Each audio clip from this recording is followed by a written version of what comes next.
آپ نے فرمایا اتدرونا مل مفلس، جانتے ہو مفلس کون؟ کنگال۔ اس کا ترجمہ مفلس کا کرے نا تو صحیح ترجمہ ہے کنگال۔ اردو میں پتہ نہیں کوئی ایسا لفظ ہے کہ نہیں جو اس کو پورا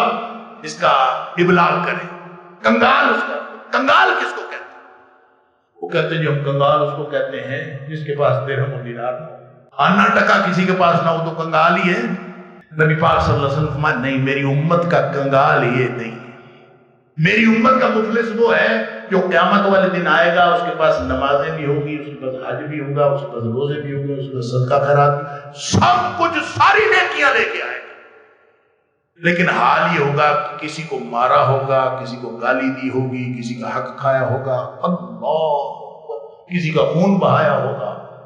وہ سارے جن کا حق حقوق وہ سارے ارد گرد کھڑے، وہ جتنے مرضی بڑے گناہ گار،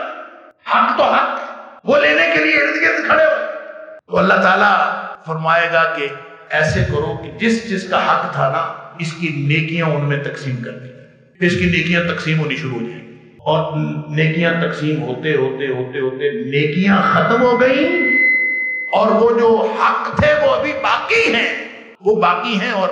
نیکیاں ختم ہو گئیں۔ نبی کریم صلی اللہ علیہ وسلم نے فرمایا اگر ایسا ہو گیا، حق باقی رہ گیا اور نیکیاں اس کی ختم ہو گئیں، تو پھر لوگوں کے گناہ لے کر اس کے اوپر ڈال دیے جائیں، پھر اس کو گھسیٹ کے جہنم میں پھینک دیا جائے۔ انا للہ و انا الیہ